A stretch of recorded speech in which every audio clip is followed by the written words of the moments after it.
पूरा फोकस खुद के ऊपर और एक बहुत ही पावरफुल थॉट क्रिएट करेंगे हम सभी मिलकर। All is well, God is with us, God's power is with us, no negativity can harm us. All of us should create this powerful thought together.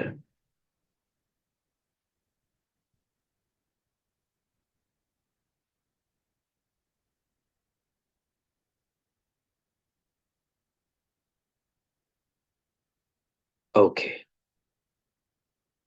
Managing emotional health. As a brain specialist, हम लोग brain को बहुत detail में पढ़ते हैं और हम जानते हैं इमोशंस इस दिल से नहीं, यहाँ पर ब्रेन में एक दिल होता है, वहां से पैदा होते हैं। ठीक बात है ना? इमोशंस, प्यार का, नफरत का, गुस्से का, सैडनेस का, अगर ये इस दिल से शुरू होते तो फिर तो दिल बदलने पर इमोशंस भी चेंज हो जाते हैं। लेकिन हार्ट ट्रांसप्लांट के बाद ऐसा नहीं होता। इमोशंस यहाँ से आते हैं। तो इमोशनल हेल्थ क्या है? चलिए आज हम भी थोड़ा अपने ब्रेन को समझते हैं मिलकर। आज का सत्य: human brain hijacked by depression. अगर हम स्टैटिस्टिक्स को देखें तो 1990 में मेंटल इलनेसेस 2.4% थे और आज के समय में 4.5% है और आज तो थोड़ा ज्यादा ही हो गया है। मतलब हर 100 लोगों में से जो बीमार हैं, 5 बीमारियां मेंटल हेल्थ इश्यूज की वजह से है। ये इंडिया का स्टैटिस्टिक्स है। और ये मेंटल हेल्थ केवल मेंटल तक लिमिटेड नहीं होता, ये हमारी लाइफ स्पैन को भी 10 इयर्स तक कम कर देता है। और इंडिया इस लिस्ट में टॉप पर है। डिप्रेशन, इंडिया में 5.7 करोड़ केसेस हैं डिप्रेशन के। एंजाइटी के 3.8 करोड़ केसेस हैं, जो सबसे ज्यादा हैं पूरे वर्ल्ड में। और सबसे, इसको हम क्या कहें, चौंकाने वाले आंकड़े हैं। Younger people are the hardest hit. जिस समय उनकी फिजिकल और मेंटल पावर सबसे ज्यादा होनी चाहिए, लेकिन वही लोग सबसे ज्यादा अफेक्टेड हैं डिप्रेशन से, एंजाइटी से। ये लोग सबसे ज्यादा उससे अफेक्टेड हैं। 0 to 75 ये एज ग्रुप में सबसे ज्यादा डिप्रेशन और एंजाइटी होता है। ये जो डिप्रेशन है ना, सिर्फ मेंटल तक सीमित नहीं रहता है। आज हमारे पास बहुत सारे ऐसे यूथ आते हैं जिनको प्रॉब्लम है मेमोरी का, अटेंशन का, अपने बिहेवियर को कंट्रोल करने का, डिसीजन मेकिंग का, जजमेंट का। ये सारी चीजें हमारे ब्रेन में एक हिस्सा होता है जिसको फ्रंटल कॉर्टेक्स कहते हैं। मेमोरी, कंसंट्रेशन, जजमेंट, इंसाइट, ये सब चीजें फ्रंटल कॉर्टेक्स से आती हैं। और जब डिप्रेशन होता है तो आप देखो, ये ब्रेन का एक पेट स्कैन है जिसमें दिखाया गया कि ब्लड फ्लो डिप्रेस्ड पेशेंट्स में कम हो जाता है इस एरिया में। तो इसीलिए फिर वो उनकी मेमोरी पर, उनके कंसंट्रेशन पर, अटेंशन पर, जजमेंट पर फर्क पड़ता है। इसीलिए डिप्रेस्ड लोग की मेमोरी अच्छी नहीं होती। तो आज के समय में जो युवा मेमोरी प्रॉब्लम्स के साथ आ रहे हैं, जब हम उनके डिटेल में जाते हैं तो पाते हैं कि उसका कारण कहीं ना कहीं इमोशनल इल हेल्थ है, कहीं ना कहीं इमोशंस में प्रॉब्लम है। The mystery of emotions. Emotions actually उतने भी खराब नहीं हैं। इमोशंस हमारी लाइफ में रंग भरते हैं। अगर इमोशंस नहीं होते तो हम भी सब रोबोस होते, लेकिन हम रोबोस नहीं हैं। अच्छा, आप सबने एक कहावत तो सुनी होगी ना, लव इज ब्लाइंड। अभी हम जूम पर नहीं कर रहे हैं, नहीं तो आपसे जरूर पूछते कि कितने लोगों ने ये कहावत को सुना है। आई थिंक ऑलमोस्ट सभी ने सुना होगा, लेकिन कितने लोग इसको मानते हैं? लव इज ब्लाइंड, प्यार अंधा होता है। तो यहाँ पर तो अब सभी का आंसर सब अपने मन में सोच लें, फिर हम इसका मिस्ट्री खोलेंगे कि प्यार सही में अंधा होता है या नहीं होता है। तो जो भी आपका ओपिनियन है वो अपने अभी लॉक कर दीजिए। ब्रेन का प्रिंसिपल कहता है, हमारे ब्रेन में दो एरियाज होते हैं, एक फ्रंट में प्रीफ्रंटल कॉर्टेक्स और एक साइड में यहाँ पर अमाइगडाला। ये जो प्रीफ्रंटल कॉर्टेक्स होता है, ये लॉजिक का सेंटर होता है। मतलब यहाँ से हम सही गलत की पहचान करते हैं। तो memory, focus, concentration, judgement, insight यहाँ से आता है। और जो अमाइगडाला है, ये हमारा इमोशंस का सेंटर होता है। तो जो लव, हेट्रेड, सैड, एंगर, ये सब यहाँ से आते हैं। एक छोटा सा एग्जाम्पल है। मान लीजिए आपके ऑफिस में या जहां पर भी आप पढ़ते हैं, वहां पर आपका फ्रेंड है और उसको कोई गलत केस में इम्प्लिकेट करता है और आपसे पूछा जाता है कि क्या इसने ये काम किया होगा। तो आप क्या कहोगे कि नहीं नहीं, ये तो मेरा दोस्त है, मुझे पता है ये व्यक्ति ऐसा नहीं कर सकता। अब उस दोस्त की जगह अपने किसी खास दुश्मन को रखो, जो बहुत परेशान करता है, जिसको आप बिल्कुल भी लाइक नहीं करते, जो पूरा नुसांस है पूरे ऑफिस के लिए, वो बहुत बुली करता है सबको। अब अगर उसको इम्प्लीकेट किया जा रहा है और कोई आपसे पूछे कि क्या इसने ऐसा किया है, तो आप क्या जवाब दोगे? पॉसिबली हो सकता है ये व्यक्ति ऐसा कर सकता है। दोनों ही केसेस में आपको नहीं पता कि किया है या नहीं किया, लेकिन आपका जो एक जजमेंट था, जजमेंट यहां से आता है, लेकिन उसका इफेक्ट इमोशंस से आपका डिसीजन चेंज हो गया। क्योंकि पहले केस में आपको अपने दोस्त के प्रति लव या अफेक्शन था, तो लॉजिक किस तरफ डिविएट हो गया? उसको प्रोटेक्ट करने की तरफ। और दूसरे केस में आपका इमोशन उसकी तरफ हेट्रेड या एंगर का था, तो लॉजिक किस तरफ शिफ्ट हो गया? उसके अगेंस्ट में। जबकि एक्चुअली में logic is like a balance. वो कहता है कि right is right, wrong is wrong. Logic differentiate नहीं करता, लेकिन इमोशंस हमारे लॉजिक को बायस कर देते हैं। इसीलिए तो कहते हैं ना, प्यार अंधा होता है। तो जिन्होंने सोचा था प्यार अंधा होता है, वो अपने लिए क्लैप कर सकते हैं, अपने आप को पैट कर सकते हैं। लेकिन लेकिन यहाँ पर एक ट्विस्ट है। वो ट्विस्ट क्या है? आप पढ़ो यहाँ पर एक line, over activity represses the prefrontal cortex and regulation of emotion. आपने धृतराष्ट्र महाभारत में सुना होगा। कहते हैं धृतराष्ट्र ने युद्ध, जो दुर्योधन की जिद उसने मान ली, उसकी वजह से युद्ध हुआ और गलत हुआ, विनाश हो गया।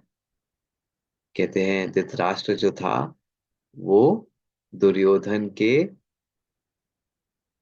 प्यार में अंधा नहीं कहते, उसके मोह में अंधा था। दुर्योधन के मोह में अंधा था। एक्चुअली में प्यार अंधा नहीं होता, लेकिन जब वो अपनी बाउंड्री क्रॉस कर देता है, जब वो प्यार मोह में कन्वर्ट हो जाता है, मतलब लव अटैचमेंट में कन्वर्ट हो जाता है, तब वही इमोशन ओवर एक्टिव होकर फिर प्री फ्रंटल कॉर्टेक्स लॉजिक को सप्रेस कर देता है और हम सही डिसीजन नहीं ले पाते। प्यार तो एक ब्यूटीफुल फीलिंग है, अगर वो नहीं हो तो लाइफ कलरलेस हो जाएगी। लेकिन वही लव जब एक्सेस हो जाता है, कहते हैं ना excess of anything is bad, ज्यादा शुगर खाएंगे तो डायबिटीज होता है, ऐसे ही इमोशंस की बात है। अगर इमोशंस अपने लिमिट को क्रॉस करता है, वो इस लेवल तक बढ़ जाता है कि वो अटैचमेंट का फॉर्म ले ले। और अटैचमेंट किसको कहेंगे? अटैचमेंट का मतलब है कि आपका लव और लॉजिक का बैलेंस, अब लव बहुत ज्यादा हो गया है, अब आप लॉजिक देख ही नहीं पा रहे हो। तो love is not blind, attachment is blind. तो जिन्होंने कहा होगा शुरू में लव इज नॉट ब्लाइंड, उनके लिए तो डबल क्लैप होना चाहिए, डबल पैट। दोस्तों, ये बहुत इंटरेस्टिंग है। गुस्सा। आज गुस्सा किसको नहीं आता है? और हम उसको जस्टिफाई क्यों करते हैं? उसने काम ही ऐसा किया, उसने बात ही ऐसे की, गुस्सा तो आएगा ना। उसको हम ठीक कैसे करें? अगर हम गुस्सा नहीं करेंगे तो वो काम नहीं करेगा, वो ठीक नहीं होगा। लेकिन यहाँ पर फिर समझना है। गीता में एक श्लोक आता है, क्रोधा भवति सम्मोह, सम्मोह स्मृति विभ्रम, स्मृति भ्रम पश्चात बुद्धि नाश, बुद्धि नाश पश्चात प्राण क्षयति। इसका मतलब है क्रोध से एक हिप्नोटिज्म जैसा प्रोड्यूस होता है माइंड में, और उस हिप्नोटिज्म से स्मृति विभ्रम, हमारी जो सोचने समझने की शक्ति है, एक्चुअली में जो प्रीफ्रंटल कॉर्टेक्स है, वो सप्रेस हो जाता है। स्मृति भ्रम पश्चात बुद्धि नाश, तो इंटेलिजेंस खत्म हो जाता है। बुद्धि नाश पश्चात प्राण क्षय थी, और जिसकी बुद्धि भ्रष्ट हो गई वो डिसीजन सही नहीं लेगा, खुद ही अपने आप का डिस्ट्रक्शन का कारण बनेगा। तो गुस्सा, अगेन, ओवर इमोशन हमारे लॉजिक को सप्रेस, इसीलिए कहते हैं ना गुस्से में लिया हुआ डिसीजन अक्सर गलत होता है। तो ये हमने गलती क्या की? हमने डिसिप्लिन और गुस्से को एक समझ लिया। जैसे लव और अटैचमेंट में एक बाउंड्री है, ऐसे ही डिसिप्लिन और गुस्से में एक बाउंड्री है। ये समझना जरूरी है। हमें लोगों को डिसिप्लिन जरूर करना चाहिए, लेकिन अपनी बाउंड्री को क्रॉस करके उनको फिजिकली या मेंटली टॉर्चर करना गुस्से से, वो ठीक नहीं है। और ये प्रिंसिपल बताने के लिए कि कैसे हमारे इमोशंस, इमोशनल ब्रेन जो अमाइगडाला है, ओवर एक्टिव होकर हमारे लॉजिक को भी सप्रेस कर देता है, जिसको नाम दिया गया रूमिनेशन। डॉक्टर डिएगो पिज़ागली को इसके लिए बहुत बड़ा मेडिकल अवार्ड भी मिला। ऐसे ही स्ट्रेस, आज स्ट्रेस बहुत कॉमन है। मुझे बहुत स्ट्रेस हो रहा है एग्जाम का, मुझे बहुत स्ट्रेस है कल इंटरव्यू है, मुझे बहुत स्ट्रेस है कल प्रेजेंटेशन दिखानी है। इतना कॉमनली हम बोलते हैं। और कुछ लोग कहते भी हैं कि थोड़ा बहुत स्ट्रेस अच्छा भी है। एक्चुअली वर्ड्स में नहीं जाना है, हमें समझना है कि कहाँ तक वो अच्छा है और कौन सी लिमिट के बाद वो खराब होता है। अच्छा, आपसे एक सवाल पूछते हैं। हम सभी मूवीज देखते हैं ना? बहुत मूवीज देखी होंगी। कितनी बारी एक मूवी को देखना पड़ता है ताकि उसकी स्टोरी दिमाग में रहे? एक बार हम मूवी देखते हैं और हमें वो स्टोरी पता रहती है कि हाँ, उसमें ऐसे हुआ था, हीरो ये था, हीरोइन ये थी, ये डायलॉग था, ऐसा था।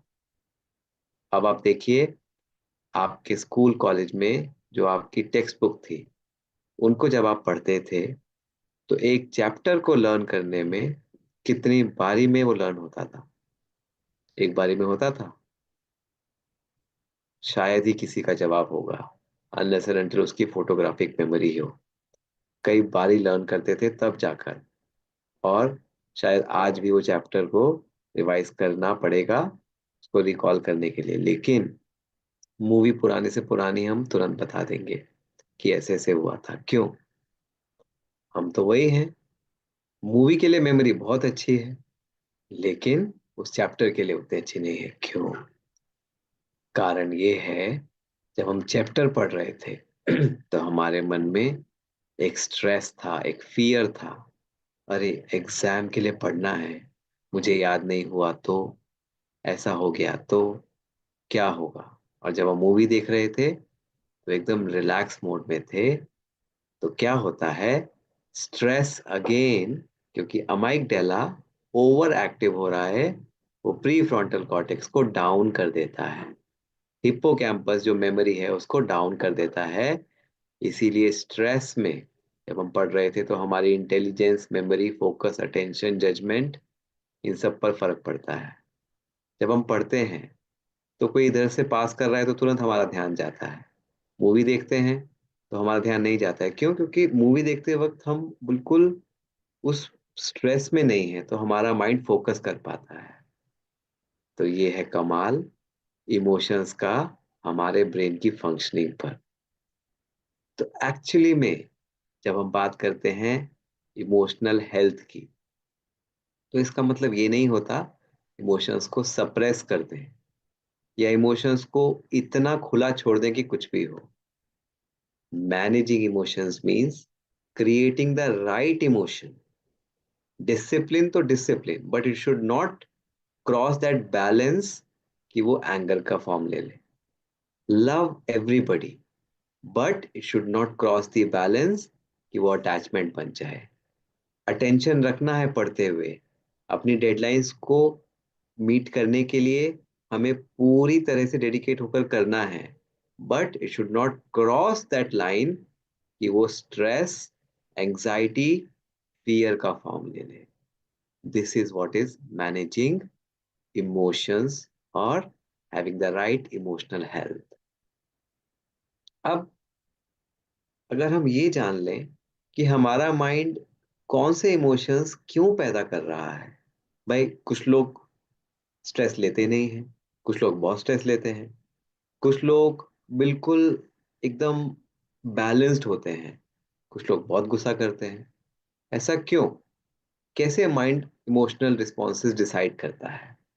तो इसको समझने के लिए हम इस एक्सपेरिमेंट को समझते हैं, the dogs experiment done by Pavlov. तो पावलोव साइंटिस्ट थे। उन्होंने एक एक्सपेरिमेंट किया। उन्होंने क्या किया, एक डॉग को लिया और उसके सामने उसका फेवरेट फूड रखा और देखा क्या रिस्पॉन्स होता है डॉग में। तो डॉग में सलाइवेशन हुआ। अब उन्होंने क्या किया, डॉग के सामने एक बेल रिंग की, देखा क्या होता है रिस्पॉन्स। तो नो रिस्पॉन्स। अब उन्होंने क्या किया, बेल और फूड साथ साथ बेल रिंग की और फूड रखा, तो सलाइवेशन हुआ। कुछ दिनों के बाद अब उन्होंने सिर्फ बेल जब रिंग की तो उन्होंने देखा अब डॉग को सलाइवेशन हुआ, जो पहले नहीं हुआ था। अब ऐसा क्यों हुआ? सिंपल सी बात है, डॉग को लगा बेल रिंग हुई है तो फूड भी आएगा। इसको हम कहते हैं माइंड की कंडीशनिंग हो गई। तो माइंड को लग रहा है कि बेल रिंग हो रही है तो फूड भी आएगा, तो सलाइवेशन पहले ही हो गया जबकि फूड नहीं है। अब आप इस पिक्चर को देखो, कैसा रिएक्शन होता है। चेहरे पर एक सरप्राइज, एक शॉक, एक सैडनेस, एक पिटी कि हमारे अंदर एक फीलिंग आती है, इमोशन आता है। पता है ऐसा क्यों?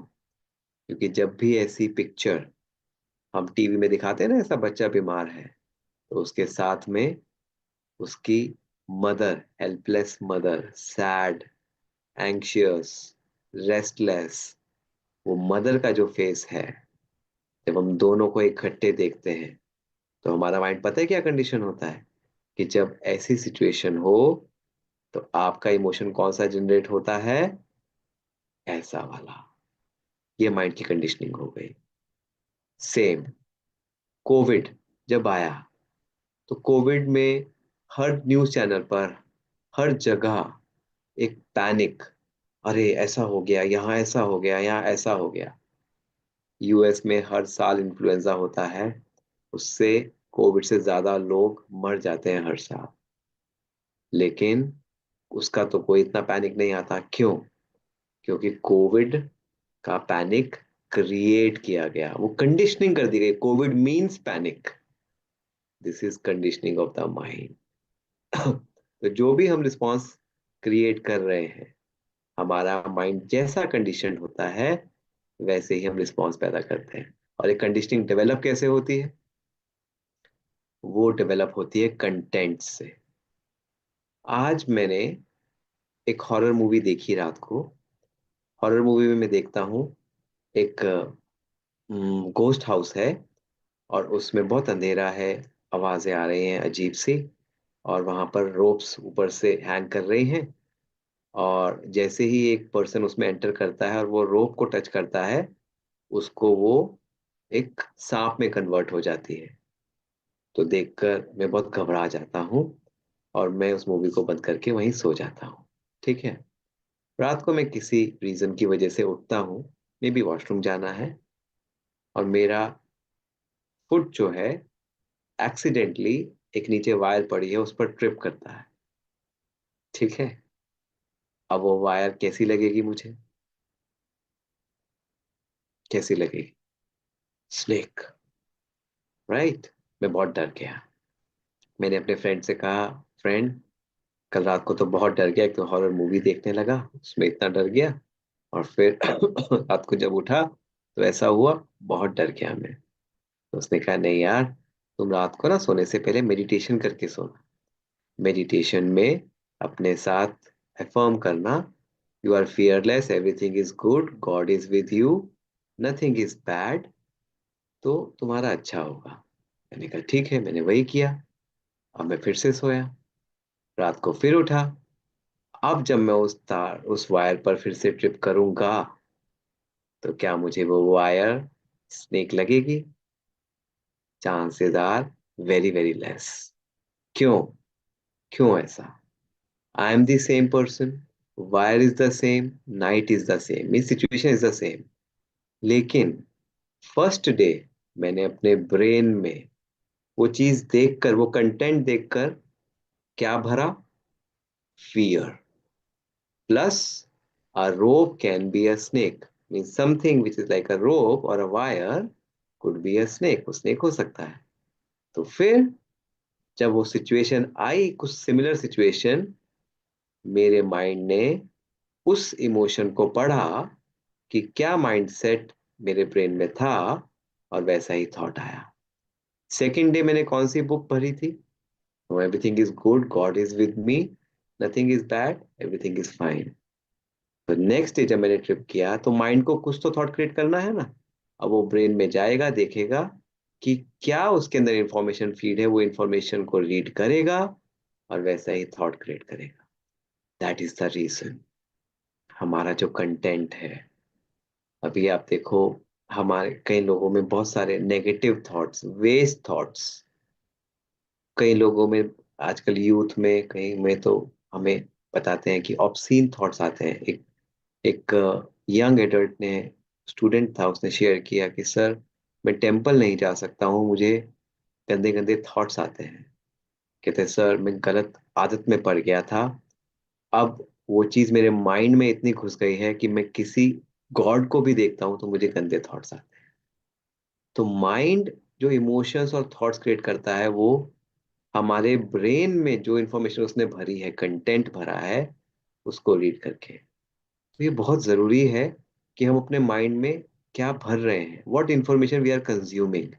अगर हम वायलेंट कंटेंट देखते हैं, हम ऑब्सीन कंटेंट देखते हैं, हम सैड हेट कंटेंट देखते हैं, आजकल फेमस है ना हेट स्टोरीज, तो हमारा माइंड वैसा ही बनता है, वैसे ही थॉट्स क्रिएट करता है। और अगर इसके बजाय हम अच्छा कंटेंट रीड करते हैं, अच्छी कंपनी में अच्छी बातें सुनते हैं, तो वैसा ही कंटेंट फिर बैठता है, और माइंड वैसे ही थॉट्स क्रिएट करता है।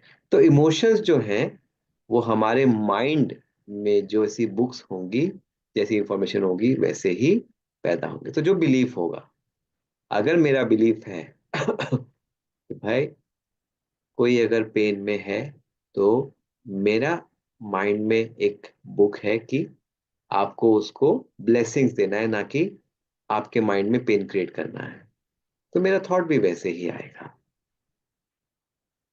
और ये जो माइंडसेट्स इमोशंस होते हैं ना, जो हमने आपको बताया ब्रेन लाइब्रेरी, वो तो लाइब्रेरी दिखाई थी, लेकिन ब्रेन में ऐसे बुक्स तो नहीं होती हैं। ब्रेन में क्या होते हैं? न्यूरॉन्स। वो जो इमोशंस हैं वो हमारे ब्रेन में न्यूरॉन्स में स्टोर होते हैं। जैसे इसमें दिखाया, आप देखिए वायर्स दिखाई ना, ऐसी ब्रेन में न्यूरॉन्स वायर्स की तरह होते हैं। और आपको पता है हमारे ब्रेन में 86 बिलियन न्यूरॉन्स होते हैं ऐसे। ये उनका एक डायग्रामेटिक रिप्रेजेंटेशन है, और वो आपस में कनेक्टेड होते हैं।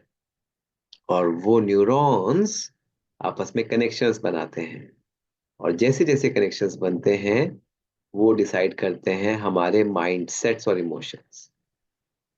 तो एनवायरनमेंट से हमारे ये न्यूरॉन्स के कनेक्शंस डिसाइड होते हैं। तो छोटा बच्चा होता है ना, जब वो बड़ा होता है, उसका ब्रेन डेवलप हो रहा होता है, तो उसके माइंड सेट्स में ये कनेक्शंस अलग अलग बनते हैं। अब आप इसमें देखो कुछ डार्क लाइंस हैं। डार्क लाइंस इसलिए दिखाई कि इस पर्टिकुलर पर्सन में ये वाला माइंडसेट या इमोशन हो सकता है, ये लव का हो सकता है हेट्रेड का हो, सुपर एक्टिव है। बाकी इमोशंस मर्ज है, सबमर्ज है, उतने एक्टिव नहीं है। इसीलिए अब आप देखो 86 बिलियन न्यूरॉन्स है, कितने कॉम्बिनेशंस हो गए तो कितने तरह के इमोशंस हो जाएंगे।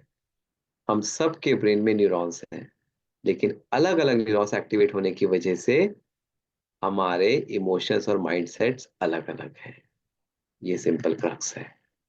For example depression. डिप्रेशन हर किसी को नहीं होता। तो साइंस ये देखना चाहता था किन लोगों को डिप्रेशन होता है। तो उन्होंने देखा कि जिन लोगों के अंदर माइंडसेट इस तरह का है उनको डिप्रेशन होता है, और जिनका माइंडसेट अलग है उनको डिप्रेशन नहीं होता। कहने का मतलब depression, anxiety, sad, anger, fear, jealousy, और हैप्पीनेस, लव, पीस, ब्लिस, ये सारे हमारे ब्रेन में जो माइंडसेट्स बने हुए हैं उनसे बाहर आते हैं।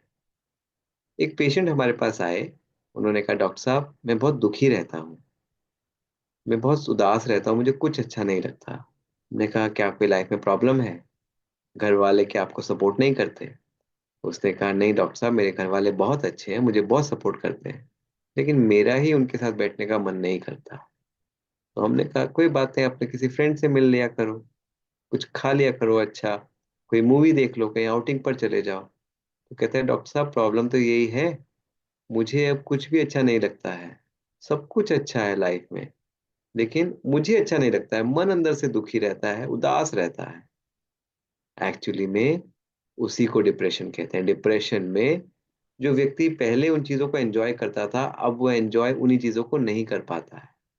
चीजें नहीं छूटी हैं, लेकिन उसका माइंडसेट, उसके माइंड का सर्किट चेंज होने की वजह से अब वो डिप्रेशन में चला गया है। मतलब उन चीजों को एंजॉय नहीं कर पा रहा है। इसका मतलब सिचुएशंस हमें खुशी या दुख नहीं देती हैं, हमारा माइंडसेट उन चीजों से या तो खुशी देगा या तो नहीं देगा।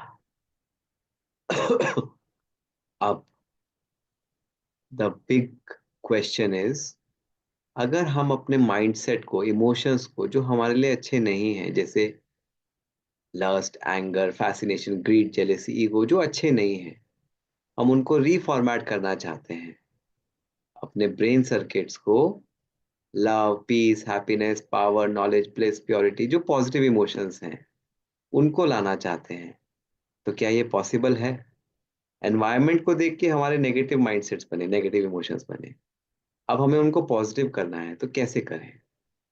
इस टेक्निक को हम कहते हैं ब्रेन रीवायर। बेसिकली क्या है, इमोशंस ये सर्किट्स ही तो हैं। अगर हम सर्किट्स को चेंज कर दें, जो एक्टिव सर्किट्स हैं अगर अच्छे नहीं हैं, उनको डीएक्टिवेट करके न्यू सर्किट्स को एक्टिवेट कर दें, तो हमारे अंदर वही, उसी सिचुएशन में हैप्पीनेस आएगी। जिस सिचुएशन में पहले हमें जेलेसी होती थी, उसी सिचुएशन में अब हम स्टेबिलिटी आएगी। जिस सिचुएशन में पहले हमें एंगर आता था, उस सिचुएशन में हम पीसफुल रहेंगे। हम यही तो चाहते हैं।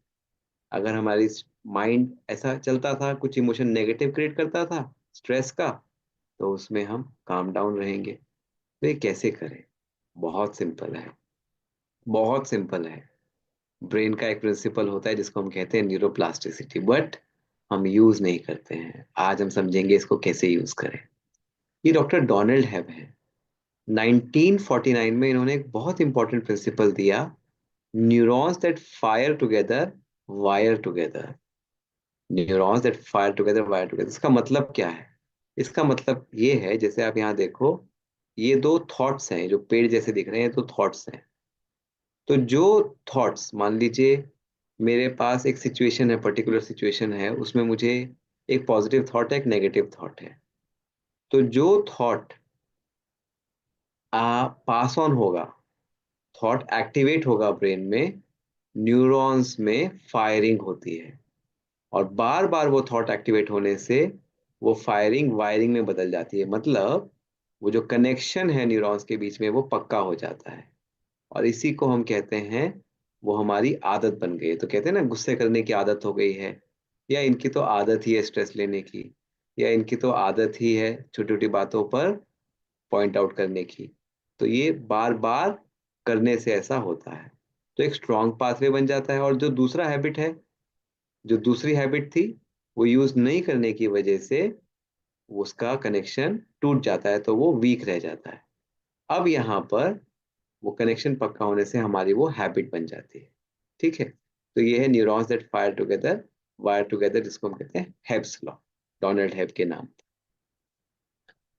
अब इसको हम काम में कैसे लें? हमने ये तो समझा, जब भी हम कुछ सोचते हैं तो हमारे वो न्यूरॉन्स में फायरिंग पैदा करता है, और फिर बार बार फायरिंग होने से न्यूरॉन्स में कनेक्शन बन जाता है। और कनेक्शन का मतलब वैसा संस्कार बनना। तो अगर हम सोचें कि मैं खुश हूं, तो क्या होगा? खुशी, ये सोच जो है, जो हमारे हैप्पी न्यूरॉन्स हैं उनको एक्टिवेट करेगा, और बार बार सोचने से वैसा कनेक्शन बनने से वो वायरिंग हो जाएगी। और यही प्रिंसिपल है पॉजिटिव एफर्मेशन का, जिसको हम कहते हैं स्वमान। स्वमान, स्वमान, पॉजिटिव एफर्मेशन। एफर्मेशन हमारे माइंड की रीप्रोग्रामिंग कर देते हैं, रीवायरिंग कर देते हैं, जो भी हम उसको कहते हैं, into believing a specific stated concept. क्योंकि माइंड जो है ना, वो रियल और फैंटेसी में फर्क नहीं करता। जो आप उसको कहोगे, थॉट दोगे, वो फायरिंग करेगा, और बार बार वो थॉट देने से वो वायरिंग हो जाएगी। तो affirmations रीवायर the brain on a cellular level. Actually में अभी तक हम ये करते आए हैं अननोइंगली। कैसे?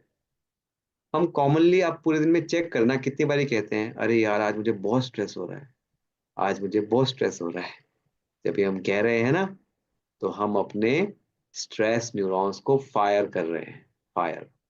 और बार बार कहने से वो वायरिंग हो रही है, हमारी पर्सनैलिटी स्ट्रेसफुल की तरफ एक स्टेप आगे बढ़ती जा रही है। अगर हम उसकी जगह ये कहना शुरू कर दें खुद से, आई am very stable, I am very calm, ये थॉट ही आपकी फायरिंग करेगा, और बार बार करने से नई वायरिंग बच जाएगी। इसलिए वो प्रिंसिपल बताया, neurons that fire together wire together. जैसे आप इस एग्जांपल में देखो, this boy was fed up with his habit of watching bad content on mobile. Common problem. उसने बहुत सारा एक्सटर्नल कोशिश किया, लेकिन कोई सक्सेसफुल नहीं हुआ, क्योंकि प्रॉब्लम माइंड में है। मोमेंट ही वॉज टोल्ड कि आपको सिर्फ क्या करना है, यू हैव टू से with your self, I am very pure in my mind, I am very pure in my mind, I am very pure in my mind. वो है नहीं, लेकिन कहने से बन जाएगा। ये चीज हमें, this is the Mantra, repeated thoughts can change the mindset. जब उसने बार बार अपने आप को कहा, पहले वो क्या कहता था, आई am very bad, I can't stop my self, तो कौन सा सर्किट एक्टिवेट हो रहा था, बार बार फायर हो रहा था? बैड सर्किट, वो छोड़ नहीं पाएगा। इसीलिए कहते हैं, पुरानी आदत के बारे में भी नहीं सोचना चाहिए, नई आदत के बारे में सोचो, बार बार सोचो, I am very pure, I am very pure in my mind. बार बार सोचने से वो प्योरिटी का सर्किट एक्टिवेट हो गया, और वो प्योर हो गया, उसके माइंड से वो चीज चली गई। This is the magic of thoughts. और ये साइंटिफिकली वैलिडेटेड है। ऐसा देखा गया, जो लोग पॉजिटिवली अफर्म करते थे, आई am very calm, I am stress free, उनका स्ट्रेस कम हो गया, क्योंकि वो एरियाज एक्टिवेट हो जाते हैं स्ट्रेस फ्री वाले, न्यूरॉन्स। एक्सरसाइज, आई एक्सरसाइज डेली, जो अपने साथ अफर्म करते थे वो एक्सरसाइज करने लगे। I eat fresh fruits and vegetables, वो ज्यादा खाने लगे। आई अचीव मोर अकेडमिकली, उनके ग्रेड्स बेटर हो गए। क्योंकि सेल्फ अफर्मेशन आपके ब्रेन सिस्टम्स को एक्टिवेट कर देता है। जो आप चाहते हो वो अपने आप को थॉट देते जाओ, वो फायरिंग वायरिंग होकर आपकी वो प्रैक्टिस में आ जाएगा। It is that simple. अभी तक हम नेगेटिव एफर्मेशन अपने आप को देते थे, नेगेटिव हैबिट्स बन गई, नेगेटिव इमोशंस आ गए प्रैक्टिस में। पॉजिटिव एफर्मेशन देंगे, पॉजिटिव इमोशंस आ जाएंगे। दूसरा प्रिंसिपल, अगर हमें चेंज करना है अपने इमोशंस को, वो है मिरर न्यूरॉन प्रिंसिपल। एक छोटा सा एक्सपेरिमेंट फिर से आपको बताते हैं। एक मंकी को लिया गया और उसको बनाना खिलाया, और बनाना खिलाते हुए उसके ब्रेन की स्कैनिंग की, कि ब्रेन जब बनाना खाते हुए उसके ब्रेन में कौन से इमोशंस एक्टिवेट होते हैं, राइट। अब दो मंकी को लिया गया। One monkey is watching the another monkey eating the banana, वो सिर्फ देख रहा है उसको बनाना खाते हुए। फिर जो मंकी देख रहा था उसके ब्रेन की स्कैनिंग की गई, and the scientist were amazed, वो हैरान हो गए ये देखकर कि इस मंकी के ब्रेन में भी same to same areas activate हुए। तो जो हम ऑब्जर्व करते हैं उससे भी हमारे सेम इमोशंस। अब ये बहुत कॉमन सी चीज है। मान लीजिए आपको कोई हर्ट करे तो पेन होगा, राइट। जब हम मूवी देखते हैं और वहां पर हीरो या हीरोइन हर्ट होते हैं तो भी हमें पेन होता होता है ना। अच्छा, एक और एग्जांपल लीजिए। अभी आप चॉकलेट पुडिंग खा रहे हैं, हाँ बड़ा अच्छा लग रहा है, लेकिन जब सामने कोई फ्रेंड बैठकर चॉकलेट पुडिंग खाता है तो भी मुंह में पानी आता है ना। यही वो प्रिंसिपल है, मिरर न्यूरॉन प्रिंसिपल। वो ये कहता है कि जो आप खुद कर रहे हो या किसी दूसरे को करते हुए ऑब्जर्व कर रहे हो, आपके ब्रेन में इमोशंस सेम जनरेट होते हैं। सिंपल है। अब इसको यूज कैसे करें? ये नेपोलियन हिल हैं, आप में से कई लोगों ने पढ़ी भी होगी ये book, think and grow rich. ये बेस्ट सेलर बुक है, world one of the best seller books है। इसमें उन्होंने एक बहुत ही इंटरेस्टिंग अपना एक्सपीरियंस शेयर किया है। उन्होंने कहा कि मैंने क्या किया, मैंने एक काउंसिल बनाई, एक मीटिंग ग्रुप बनाया, जिसमें एक्चुअली में वो ग्रुप रियल में एग्जिस्ट नहीं करता था, इमेजिनेशन में था, तो इनविजिबल काउंसलर्स के साथ। And these people are the most influential people of us. तो वो उनके साथ वो इमेजिनेशन में काउंसिल बनाकर बात करते थे। क्या बात करते थे? अच्छा, आपके अंदर क्या क्वालिटी थी? अच्छा, आपकी ये क्वालिटी से आप इतने आगे बढ़े। ओ, आप you were so hard working, you were so sincere, आपका पीयरशिप इतना अच्छा था। एंड इवेंचुअली उनको जो वो क्वालिटीज जो डिस्कस करते थे, उनके अंदर भी उन्होंने एक्सपीरियंस किया कि वो आ रहे हैं। क्यों? क्योंकि वो ऑब्जर्व कर रहे हैं ना, जैसे मंकी दूसरे मंकी को ऑब्जर्व करके वो इमोशन क्रिएट कर पाया, ऐसे इन्होंने इमेजिनेशन में जो भी वो सोच रहे थे, उनसे बातचीत कर रहे थे इमेजिनेशन में, उनके ब्रेन के वैसे ही न्यूरॉन्स एक्टिवेट हो रहे थे। सिंपल सा लॉजिक है। तो जो जो हम सोचते हैं, जैसा सोचते हैं वैसा हम बनते जाते हैं। यही किया जाता है मेडिटेशन टेक्निक में। मेडिटेशन में हम किसके ऊपर कंसंट्रेट करते हैं? गॉड के ऊपर, उसकी सुप्रीम क्वालिटीज। जैसे हम मेडिटेशन में जब बैठते हैं तो हम कहते हैं, oh God, you are so loveful, oh God you are so peaceful, oh God you are so powerful. तो जब हम ऐसे गॉड को विजुलाइज कर रहे हैं, इमेजिन कर रहे हैं, तो उसकी क्वालिटीज जिनको हम साथ साथ विजुलाइज कर रहे हैं, तो वो क्वालिटीज हमारे ब्रेन के सर्किट्स में भी एक्टिवेट होती रहती है। इसीलिए जब हम बैठते हैं मेडिटेशन में तो हम कहते हैं, गॉड आप पीसफुल हो तो हमें भी वो पीस एक्सपीरियंस होती है।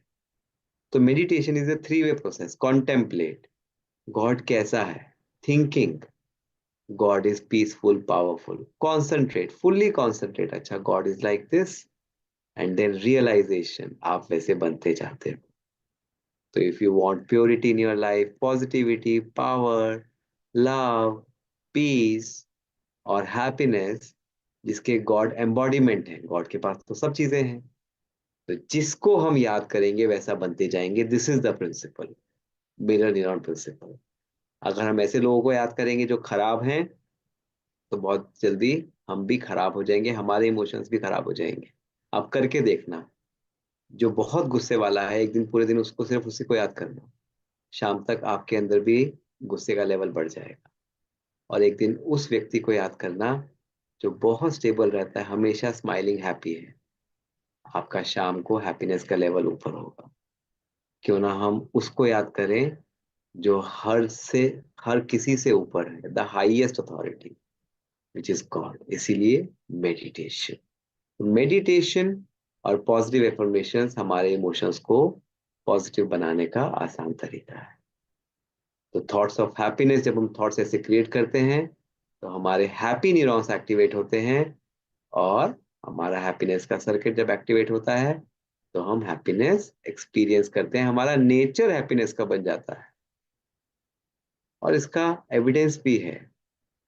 ऐसा देखा गया कि मेडिटेशन से, कहते हैं ना, हैप्पी हार्मोन सेरोटोनिन, तो वो रिलीज होता है। क्यों? क्योंकि हैप्पीनेस के सर्किट्स एक्टिवेट हो रहे हैं, तो सेरोटोनिन रिलीज होता है।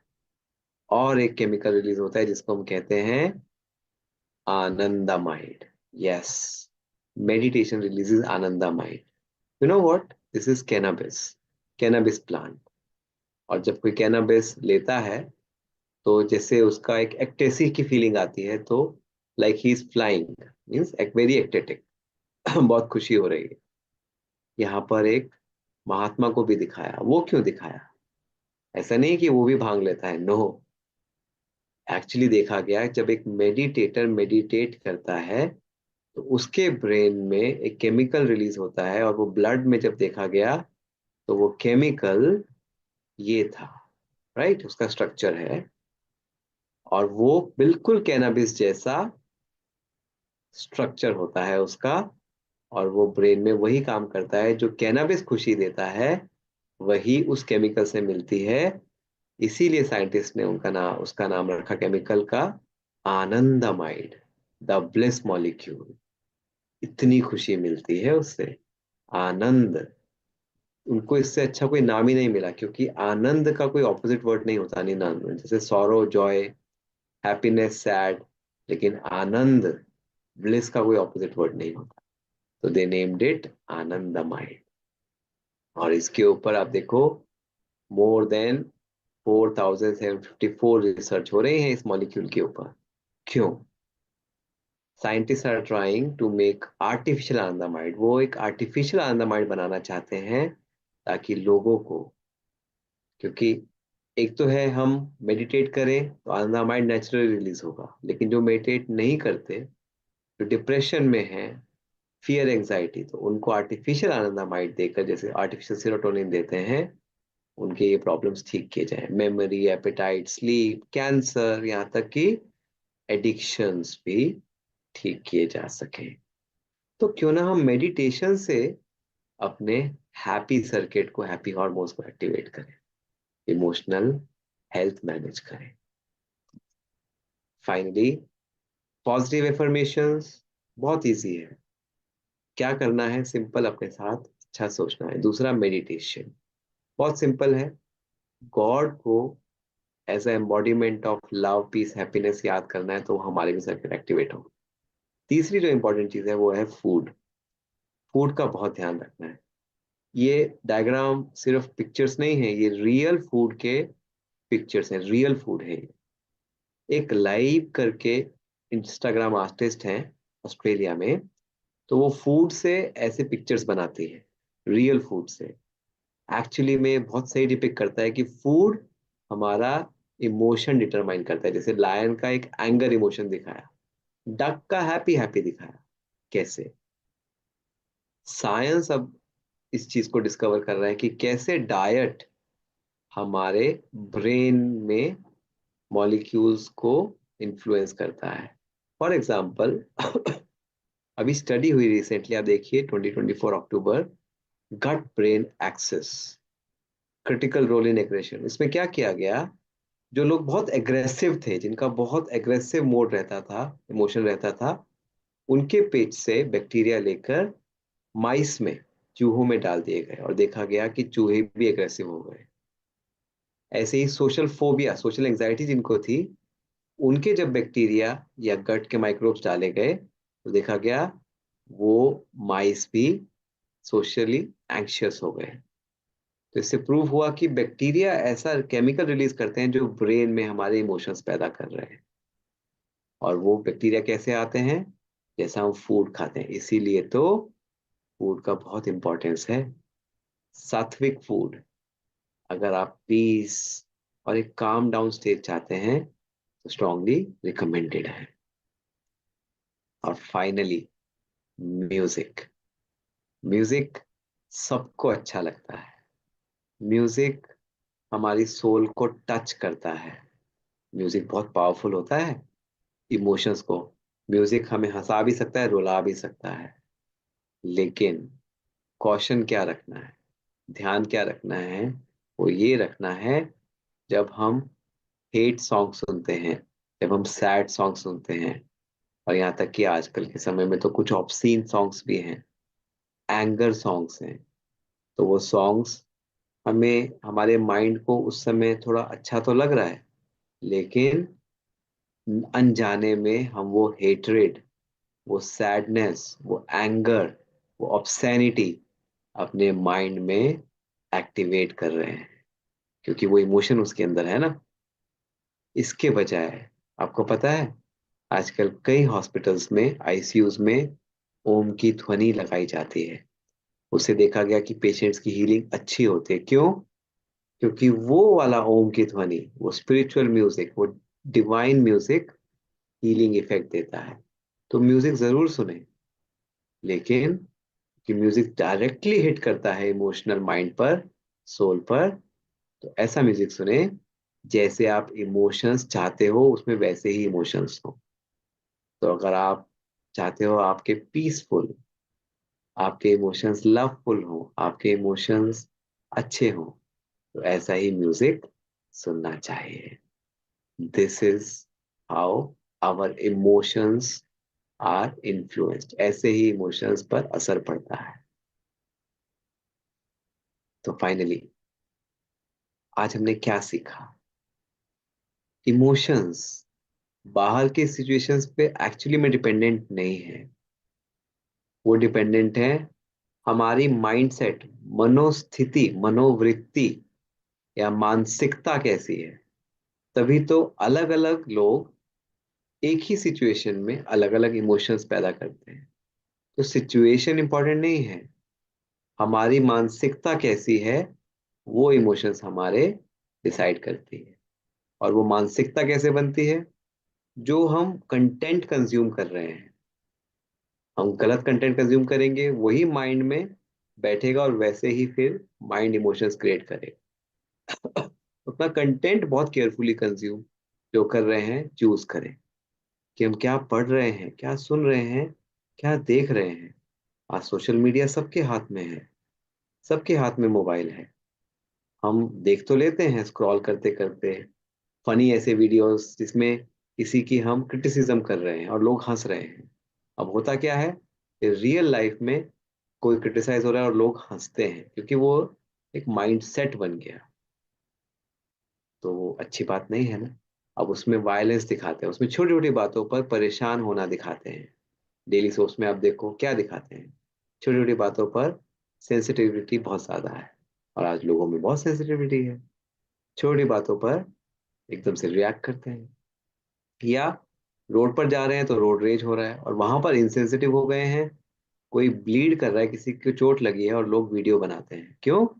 कहीं ना कहीं उन्होंने कंटेंट ऐसा देखा है, तो वो माइंडसेट बन गया। माइंडसेट, कंटेंट को बहुत केयरफुली चूज करो। और फिर तीसरा, अपने नेगेटिव माइंड को पॉजिटिव बनाने का बहुत आसान तरीका है, उसको पॉजिटिव एफर्मेशन देते रहो, वो फायरिंग होगी, वायरिंग हो जाएगी। और मेडिटेशन से भी हम वो फायरिंग वायरिंग कर सकते हैं, अपने इमोशनल पैटर्न्स को चेंज कर सकते हैं, पॉजिटिव बना सकते हैं, अच्छा बना सकते हैं। और फाइनली, फूड और म्यूजिक पर भी ध्यान दें कि हम कैसा खाना खा रहे हैं, कैसा म्यूजिक सुन रहे हैं, अगर हम अपनी इमोशनल हेल्थ को बनाना चाहते हैं।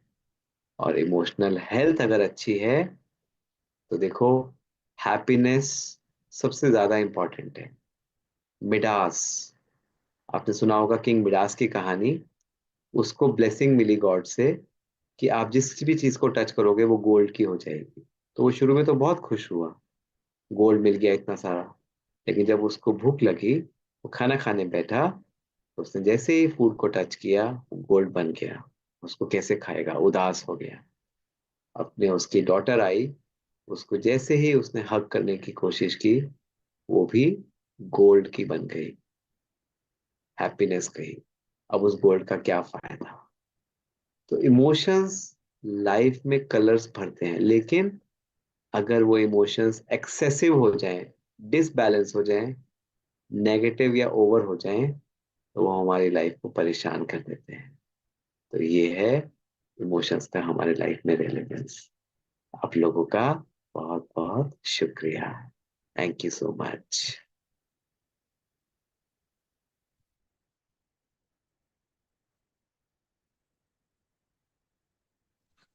ओम शांति। Thank you so much sir for such an amazing session. Thank you so much. आज बहुत सारी नई नई बातें हम लोगों ने सीखी हैं। बहुत ही साइंटिफिक तरीके से आज हमने जाना कि अपने थॉट्स को, अपने इमोशंस को कैसे मैनेज करें। वैसे तो हम लोग इतने टाइम से सुनते आ रहे थे, काफी सारी मोटिवेशनल टॉक्स भी हम लोग सुनते थे कि कैसे जब कोई चैलेंज आता है तो उसमें हमें अपने मन को स्टेबल रखना है। लेकिन वो करना नहीं आता था, उसका तरीका नहीं पता था। और आज आपके इस सेशन से हमने वो सीखा और जाना। और अब हम इसको डेली अपने लाइफ में अप्लाई भी करेंगे। और जो स्टार्टिंग में जो थोड़ी सी इनकन्वीनियंस हुई थी उसके लिए we kindly apologise. And thank you so much, sir, for your precious time. And thank you. Om Shanti.